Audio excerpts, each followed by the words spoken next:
जय हिंद साथियों, स्वागत है आप सभी का हमारे यूट्यूब चैनल पर। आज हम इस वीडियो में बात करने वाले हैं बौद्ध धर्म के बारे में। तो इसमें हम देखेंगे कि बौद्ध धर्म का उदय कब हुआ और करने वाले कौन थे उदय, ठीक है। और जो है हमारा इस बौद्ध धर्म से संबंधित इस वीडियो में महत्वपूर्ण तथ्यों के बारे में हम देखेंगे। तो चलिए बिना देरी किए हुए स्टार्ट करते हैं। सबसे पहले हम देखेंगे बौद्ध धर्म के संस्थापक कौन थे। तो बौद्ध धर्म के संस्थापक की बात करें तो गौतम बुद्ध जी थे, जो बौद्ध धर्म के संस्थापक थे। इन्हें क्या कहा जाता था? लाइट ऑफ एशिया यानी कि ज्योति पुंज के नाम से जाना जाता है, ठीक है। तो अगर आपसे पूछ लिया जाए कि लाइट ऑफ एशिया किसे कहा जाता है, तो हमारा क्या हो जाएगा राइट आंसर? गौतम बुद्ध। चलते हैं आगे। अब हम देखेंगे गौतम बुद्ध से संबंधित महत्वपूर्ण तथ्य। इसमें हम एकदम फैक्ट वाइज देखेंगे कि फैक्ट कौन कौन सा है। तो गौतम बुद्ध का जन्म अगर आपसे पूछ लें तो हम आपको कहानी भी सुनाएंगे, लेकिन उससे पहले हम देख लें, उसके बाद थोड़ा थोड़ा टिप्पणी कर लेते हैं कौन कौन से फैक्ट हैं। तो चलिए, अगर हम बात करें गौतम बुद्ध का जन्म कब हुआ था, तो गौतम बुद्ध का जो जन्म है वो 563 ईस्वी पूर्व हुआ था। अगर आपसे पूछ ले उनकी जन्म स्थान कहाँ थी, तो लुम्बिनी और कपिलवस्तु, ठीक है। लुम्बिनी के कपिलवस्तु में, कपिलवस्तु जो कि अभी कहाँ पर पड़ता है? उत्तर प्रदेश और यूपी और नेपाल के बॉर्डर पर पड़ता है, ठीक है। नेपाल के बॉर्डर पर पड़ता है, यहाँ पे कपिलवस्तु पड़ता है, ठीक है। तो आप ये ध्यान रखेंगे, लुम्बिनी में हुआ था। उनके पिता का नाम क्या था? उनके पिता का नाम क्या था? सुधोधन था। क्या था? सुधोधन, जो कि शाक गण के प्रधान थे। उनके माता का नाम अगर आपसे पूछ ले तो महामाया था। क्या था? महामाया उनके माता का नाम हो गया। गौतम बुद्ध के बचपन का नाम अगर आपसे पूछ ले तो गौतम बुद्ध के बचपन का नाम क्या था? सिद्धार्थ था। तो सिद्धार्थ राइट आंसर हो जाएगा। अगर बात करें उनका पालन पोषण किसने किया था, तो जो उनकी मौसी थी वो उनकी प्रजापति गौतमी, वो उसकी पालन पोषण किए थे, ठीक है। क्योंकि ये जो बचपन में थे तभी इनकी माँ की देहांत हो गई थी, ठीक है। अगर इनके पत्नी की बात करें तो इनके पत्नी का नाम क्या था? यशोधरा, ठीक है। चलते हैं नेक्स्ट फैक्ट की बात करते हैं हम। अगर अगर आपसे पूछ लें कि गौतम बुद्ध के पुत्र का क्या नाम था, तो गौतम बुद्ध के पुत्र की अगर बात कर ले तो वो हो जाएगा राहुल, ठीक है। अगर आपसे पूछ ले गौतम बुद्ध की ज्ञान प्राप्ति कहाँ हुई थी, तो गौतम बुद्ध की जो ज्ञान प्राप्ति हुई थी वो बोध गया, जो कि वर्तमान कहाँ पे है? बिहार में है, ठीक है। वर्तमान क्या है? बिहार में है। तो उरुवेला जो कि बोध गया बिहार में है, वहाँ पे निरंजना नदी के तट पर, जो कि फल्गु नदी अभी वर्तमान में क्या कहते हैं? फल्गु नदी। उस समय उसका नाम क्या था? निरंजना नदी था, ठीक है। निरंजना नदी था उस समय, अभी वर्तमान में फल्गु नदी के नाम से जानते हैं। वहीं पे एक पीपल का वृक्ष था, उनके उसके नीचे बैठ करके उनको ज्ञान की प्राप्ति हुई। और 12 वर्ष की कठोर तपस्या के बाद इनको क्या हुआ? ज्ञान की प्राप्ति हुई। आगे हम सब जानेंगे कहानी में, इसमें सिर्फ हम फैक्ट देखेंगे। अगर बात करें उनका पहला उपदेश कौन सा था, तो उनके पहले उपदेश की बात करें हम, तो पहला उपदेश उन्होंने क्या किया था? जब ज्ञान प्राप्ति हो गई तो वो पहले पहले गए कहाँ पे? सारनाथ में। और वहाँ पे 5 अपने शिष्य को सबसे पहले जो है अपना शिक्षा वो उन 5 शिष्यों को दी, जिसको क्या कहते हैं? धर्म चक्र परिवर्तन कहते हैं। क्या कहते हैं? धर्म चक्र परिवर्तन के नाम से जानते हैं, ठीक है। ये आप लोग याद रखिएगा। और अगर बात कर लें, उन्होंने आगे चलकर एक बौद्ध संघ बनाया, ठीक है। बौद्ध संघ बनाया, उसके संघ की प्रथम महिला कौन थी? तो प्रजापति गौतमी, जो उसकी मौसी थी, वो उस संघ की पहली महिला थी। अगर गौतम बुद्ध की मृत्यु की बात करें तो गौतम बुद्ध का मृत्यु कब हुआ था? 483 ईस्वी पूर्व में, ठीक है। 483 ईस्वी पूर्व में वो निर्वाण को प्राप्त हुए थे। यहाँ पे अगर आपसे पूछ लें कि वो निर्वाण कब प्राप्त हुए थे? 483 ईस्वी पूर्व। उसकी मृत्यु स्थल पूछे तो कौन कहाँ किस जगह पे वो निर्वाण को प्राप्त हुए थे? तो कुशीनगर में। कुशीनगर कहाँ पे है? उत्तर प्रदेश में है। अगर आपसे पूछ ले कि जो बुद्ध जी जो उपदेश देते थे वो किस भाषा में देते थे, तो वो पाली भाषा में देते थे। किस भाषा में देते थे? पाली भाषा में। ये अक्सर पूछ लिया जाता है एग्जाम में कि वो किस भाषा में उपदेश देते थे। अब हम बात करेंगे आगे यहाँ पे। तो गौतम बुद्ध जैसा कि आप ऊपर ही बताया जा चुका है कि गौतम बुद्ध को देख रहे हैं यहाँ पे कि यहाँ पे पीपल वृक्ष के नीचे क्या है, गौतम बुद्ध जी ज्ञान प्राप्त कर रहे हैं और यहाँ पे बैठे हुए हैं आराम से ध्यान मुद्रा में है। और यहाँ पे लिखा हुआ है कि बोध गया है, ठीक है, बोध गया में कहाँ, फल्गु नदी के किनारे। और वहाँ पे किस वृक्ष के नीचे, कभी कभी ये भी पूछ लिया जाता है तो आप लोग लगाएंगे पीपल वृक्ष के नीचे बुद्ध जी को क्या हुआ, ज्ञान प्राप्त हुआ। पहले बुद्ध जी का नाम बुद्ध जी नहीं था, ठीक है। अगर आपसे पूछ ले कि बुद्ध का नाम कब बुद्ध पड़ा, तो बुद्ध का नाम जब वो ज्ञान प्राप्त कर लिए तब उसके बाद इसका नाम क्या हो गया, बुद्ध हो गया। लेकिन इससे पहले क्या नाम था, बचपन का नाम अगर आपसे पूछ ले, बचपन का नाम तो क्या था, सिद्धार्थ, ठीक है, बचपन का नाम सिद्धार्थ था। चलते हैं नेक्स्ट, अगले फैक्ट की बात करते हैं।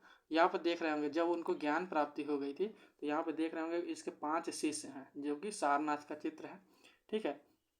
यहाँ पे उन्होंने सबसे पहले अपने 5 शिष्यों को अपना पहला उपदेश दिया था। किस भाषा में दिया था, पाली भाषा में, ठीक है, पाली भाषा में दिया था। यहाँ पे हम देख लेते हैं, यहाँ से संबंधित तथ्य लिखे हुए हैं कि बुद्ध जी को ज्ञान प्राप्ति के बाद सबसे पहले सारनाथ में, सारनाथ किसको कहते हैं, आज वर्तमान का क्या है, बनारस, ठीक है, वर्तमान में जो बनारस है वहीं पे सारनाथ है, वहीं पे सबसे पहले इन्होंने 5 शिष्यों को क्या किया था, अपना ज्ञान दिया था और जो उपदेश है वो दिया था। उसको क्या किस नाम से जानते हैं, तो धर्मचक्र परिवर्तन के नाम से जानते हैं, ठीक है, किसके नाम से जानते हैं, धर्मचक्र परिवर्तन के नाम से जानते हैं।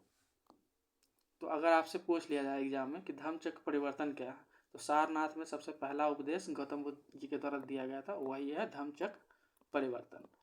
चलते हम यहाँ पे देखते हैं गौतम बुद्ध की कहानी के बारे में कुछ समझते हैं कि गौतम बुद्ध जी क्यों एक सन्यासी बने और उसके बाद उन्होंने कठोर तपस्या की और बौद्ध धर्म की स्थापना की। तो जो ये गौतम बुद्ध जी थे वो एक राजा के बेटे थे, ठीक है, क्या थे, राजा के बेटे थे। इन्होंने क्या किया था कि इनको शुरू में ही क्या कर लगता था कि शुरू में ही इनको राजपाट में रहने का मन नहीं लगता था। तो इनके पिताजी सोचे कि इनकी क्या कर दी जानी चाहिए, कि शादी कर देनी चाहिए, जिससे क्या हो, ये अपना गृहस्थ जीवन व्यतीत करने लगे। तो इनको क्या हुआ, 16 वर्ष के आयु में ही यशोधरा से शादी कर दी गई, जिससे क्या हुआ कि इनका पुत्र भी हो गया राहुल। तो इनके पिता को लगा कि अब ये कहीं नहीं जाएगा। लेकिन जब ये 29 वर्ष के हुए, ठीक है, जब ये 29 वर्ष के हुए तो वो कभी जा रहे थे, एक घोड़े गाड़ी पर सवार होकर जा रहे थे। तो उन्होंने अपने सारथी से पूछा, उन्होंने कुछ चीज़ देखी, जैसे 4 चीज़ें देखी। तो उन्होंने कहा कि ये क्या है, तो उन्होंने बताया कि एक बूढ़ा व्यक्ति है। जब आगे गए, कुछ दूर आगे गए तो उससे पूछा कि आगे क्या है, एक बीमार व्यक्ति है।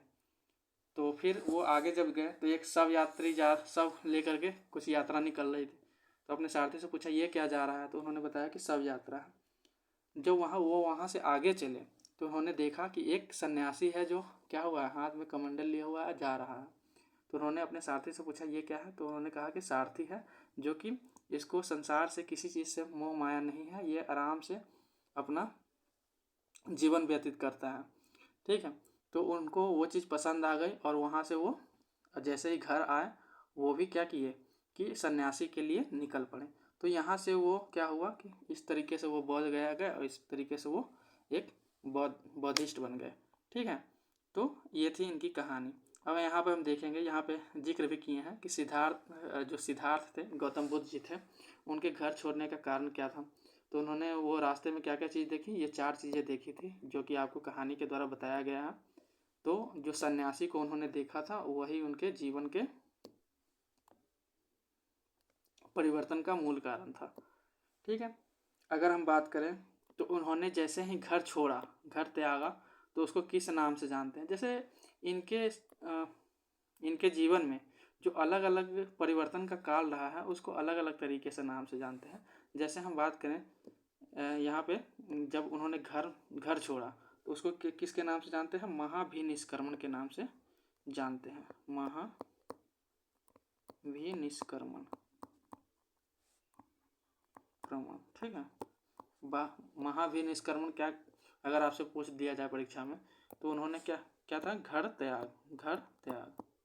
बुद्ध जी जब घर त्यागे थे उसी का नाम था। और कब त्यागे थे, 29 वर्ष के थे जब, ठीक है। तो अगर आपसे पूछ लिया जाए कि गौतम बुद्ध जी ने कितने वर्ष में घर त्यागा था, तो 29 वर्ष में। अब हम बात करें, अब देखिए इनके जीवन में अलग अलग प्रतीकों से अलग अलग चीज़ों को जाना जाता है, ठीक है। जैसे कि जब वो गर्भ में थे तो कौन से प्रतीक से जाना जाता है, तो गर्भ में थे जब, वो हाथी के प्रतीक से जाना जाता है, ठीक है, हाथी के प्रतीक से। अब जन्म के समय वो कमल और बैल का प्रतीक है। महान भी निष्कर्मण, जब गृह त्याग है, उसका प्रतीक क्या है, अश्व है। निर्वाण प्राप्ति या निर्वाण या ज्ञान प्राप्ति, ठीक है, उसका क्या है, ज्ञान प्राप्ति का पीपल का वृक्ष है। धर्म चक्र परिवर्तन की बात करें, मतलब धर्म चक्र परिवर्तन यानी कि पहला उपदेश जो उन्होंने सारनाथ में दिया था, उसको किससे दिखाते हैं, चक्र से दिखाते हैं। और जो महापरिनिर्वाण है, ठीक है, इसको यानी कि मृत्यु, उसको स्तूप से दिखाते हैं। जैसे कि आप लोगों ने बहुत सारे स्तूप देखा भी होगा, तो वो उनके किसका प्रतीक है, उनके महापरिनिर्वाण का प्रतीक है। अब हम देखेंगे बौद्ध धर्म से संबंधित कुछ उनके जो महत्वपूर्ण तथ्य हैं और देखेंगे। तो वो जो गौतम बुद्ध जी थे, वो तीन त्रिपिटक रखे थे, ठीक है। उनके समय में त्रिपिटक नाम का एक ग्रंथ था। उसमें क्या था कि एक था, त्रिपिटक में कौन कौन से पिटक आते थे, सुत्त पिटक आते थे, विनय पिटक और अभिधम पिटक। जो सुत्त पिटक का संकलन किसने किया था, सुत्त पिटक का जो संकलन था वो आनंद द्वारा किया गया था। और जो सुत्त पिटक जो था, इसमें क्या था कि बौद्ध धर्म के सिद्धांतों को लिखा गया था, ठीक है, बौद्ध धर्म के सिद्धांतों को, बौद्ध धर्म के सिद्धांत का वर्णन था। और विनय पिटक की बात करें तो विनय पिटक के जो संकलन करता थे वो उपाली थे। कौन थे, उपाली, ठीक है। अगर पूछ ले कि विनय पिटक में क्या लिखा गया था, तो जो विनय पिटक में था वो इसमें जिक्र था किसका, नियम और कानून का, जो संघ के नियम और कानून थे, संघ के, बौद्ध धर्म के नियम और कानून,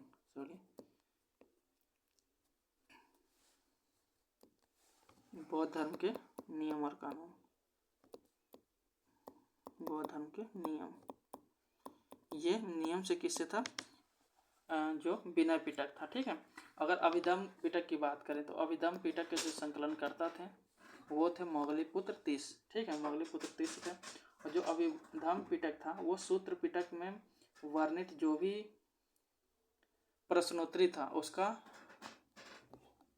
उसका उत्तर इसमें था, ठीक है। यानी कि सूत्र पिटक में जो भी प्रश्न थे उसका इस अभिधम पिटक में उत्तर था, ठीक है। तो इस तरीके से आप लोग याद रखेंगे।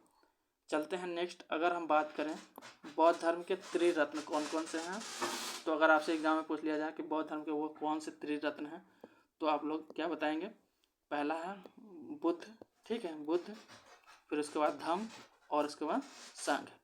बुद्ध पहला हो जाएगा, दूसरा कौन सा हो जाएगा, धम्म, तीसरा हो जाएगा संघ, ठीक। अब अगर बात करें हम, यहाँ पे देख रहे होंगे कि बुद्ध ने क्या किया, इस तरीके से बुद्ध धर्म की स्थापना की। और बुद्ध की जो अलग अलग शिक्षाएं थी वो हम लोग देखेंगे कि वो कौन कौन सी शिक्षा थी जो बुद्ध धर्म से संबंधित थी। सॉरी, एक सेकेंड।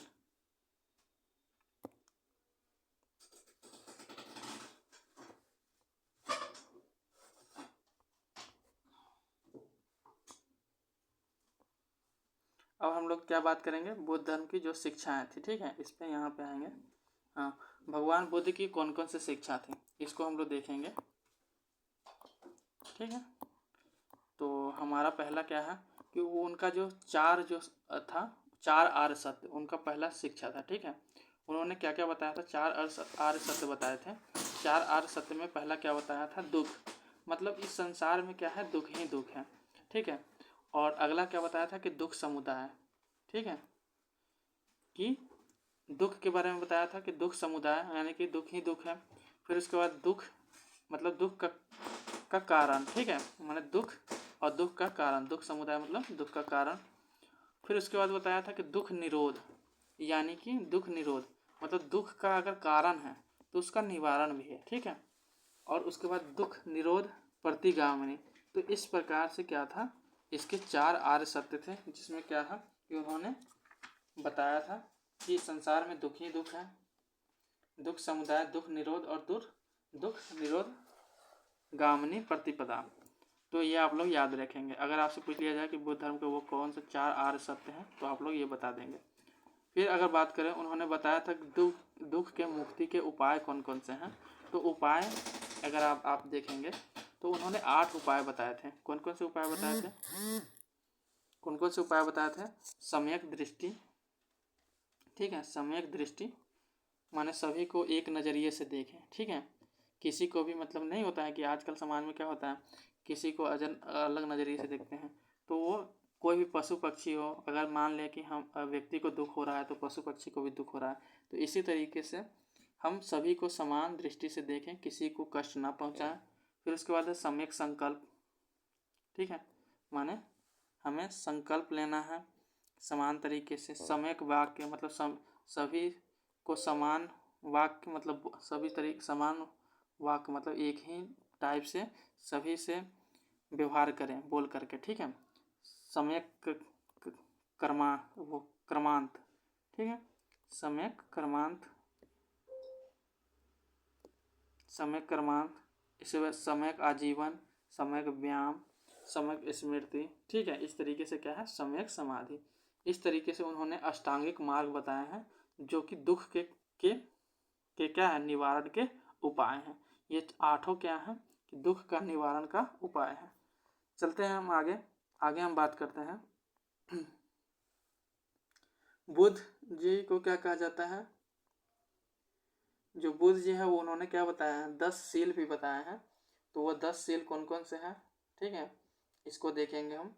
तो 10 सील, अगर 10 सील की बात कर लें, 10 सील कौन कौन सी हैं ये आप लोग लिख लेंगे। 10 सील क्या है, ब्रह्मचर्य माने अहिंसा, पहला है अहिंसा माने किसी भी पशु पक्षी को नहीं मारना है। फिर उसके बाद है सत्य बोलें, ठीक है, सत्य। अस्तेय, अस्तेय मतलब क्या होता है, चोरी न करें, अस्तेय माने चोरी न करना। फिर उसके बाद है अपरिग्रह माने किसी प्रकार की संपत्ति न रखना, अपरिग्रह, अपरिग्रह। इसीलिए क्या था कि बौद्ध धर्म में जो भी शामिल होना चाहते थे वो अपना घर त्याग करके आते थे, ठीक है। अपरिग्रह मतलब किसी प्रकार का संपत्ति नहीं होना चाहिए। फिर उसके बाद था मद्य सेवन न करना मतलब शराब न पीना, ठीक है, मद्य सेवन न करना। फिर इसके बाद अगला क्या था, असमयक भोजन न करना मतलब ज़्यादा भोजन नहीं लेना। असमय मतलब किसी भी समय ही नहीं कि हम खाते जा रहे हैं, तो ये उन्होंने बताया था, असमय भोजन न करना,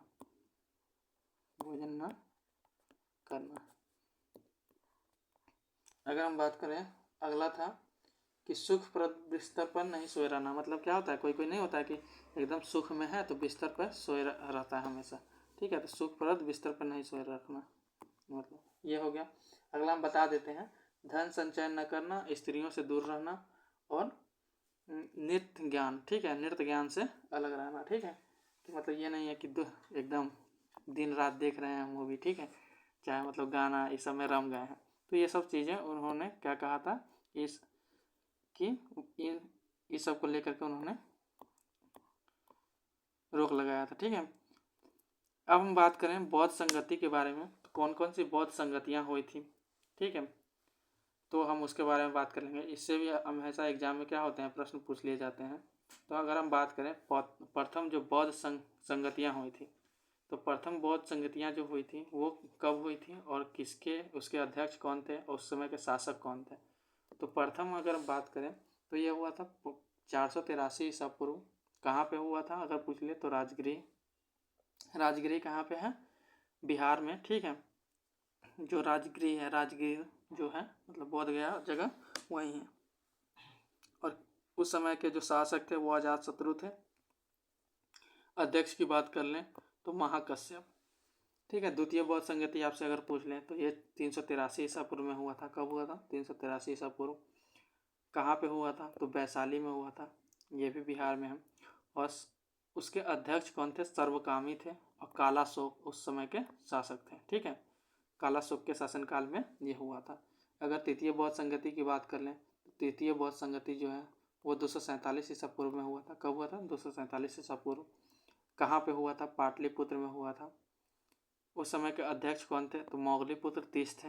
और शासक की बात करें तो किसके शासनकाल में हुआ था? अशोक के शासनकाल में।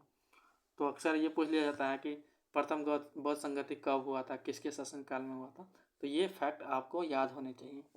ठीक है, अगर चतुर्थ बौद्ध संगति की बात कर लें तो ये हुआ था प्रथम शताब्दी ईसा में। कहाँ पे हुआ था? कुंडल लवन, जो कि कश्मीर में स्थित है। और जो शासक थे वो क्या थे? कनिष्क थे। अगर अध्यक्ष की बात कर लें तो वसुमित्र। ठीक है, और उपाध्यक्ष की बात कर लें तो अशुघोष। तो इसके कभी कभी उपाध्यक्ष भी पूछ लिए जाते हैं। ठीक है, तो आप लोग याद रखेंगे। अब हम बात करें कि बौद्ध धर्म की कुछ मान्यताएं थी, वो कौन कौन सी मान्यताएं थी उसको हम लोग देखेंगे। ठीक है, तो जो मान्यताएं थी, पहला मान्यता क्या था कि आत्मा के अस्तित्व में विश्वास नहीं है। ठीक है, वो आत्मा को नहीं मानते थे, कि आत्मा के अस्तित्व में विश्वास नहीं था उनका, बुद्ध जी का। और जो अगला था वो वैदिक कर्म कांडों का विरोध करते थे। ठीक है, फिर उसके बाद क्या था कि वेदों की अपौरुषेयता का विरोध किया था। ठीक है, वेदों की अपौरुषेयता का विरोध किया था। और वो कर्म, ठीक है, पुनर्जन्म तथा मोक्ष में विश्वास करते थे। उन्होंने माना था कि जैसा आप कर्म करेंगे वैसा ही आपको क्या मिलेगा? फल मिलेगा। तो उन्होंने कर्म में विश्वास किया था। पुनर्जन्म, उन्होंने माना था कि व्यक्ति का पुनर्जन्म होता है। ठीक है, और मोक्ष माने कि जैसा आदमी करेगा उसी टाइप से उसको क्या मिलेगा? मोक्ष की प्राप्ति मिलेगी। ठीक है, तो उन्होंने इस चीज़ों को, कुछ चीज़ों को माना था, कुछ को नहीं माना था। तो ये उसकी मान्यताएं थी कि उन्होंने क्या माना था, क्या नहीं माना था। अब हम बात करेंगे कि लास्ट में क्या हुआ कि जो बौद्ध धर्म का हो गया विभाजन हो गया। ठीक है, किस बौद्ध धर्म का जो विभाजन हुआ वो किस में हुआ? तो अगर आपसे पूछ ले कि बौद्ध धर्म का विभाजन किस बौद्ध संगति में हुआ, ठीक है, अगर आपसे पूछ लें कि बौद्ध धर्म का जो विभाजन है वो किस बौद्ध संगति में हुआ, तो आप क्या बताएंगे? चतुर्थ बौद्ध संगति। चतुर्थ बौद्ध संगति कब हुआ था? 483 ईस्वी पूर्व में हुआ था। जो 483 ईसा पूर्व में हुआ था, BC बिफोर क्राइस्ट, उसमें हुआ था। उसमें जो है हमारा बौद्ध धर्म दो भागों में बट गया था। किस किस में? हीनयान और महायान। हीनयान और महायान में बट गया था। ठीक है, तो ये आप लोग याद रखेंगे। अगर आपसे पूछ लें कि बौद्ध धर्म का विभाजन किस बौद्ध संगति में हुआ, तो चतुर्थ बौद्ध संगति में हुआ। अगर हम बात करें कि किस बौद्ध संगति में थेरवाद शब्द का यूज किया गया था, ठीक है, थेरवाद और सवास्तिवाद। ठीक है, अगर आपसे पूछ लें, इसको कहते हैं अनिश्वरवाद भी कहते हैं। ठीक है, अनिश्वरवाद।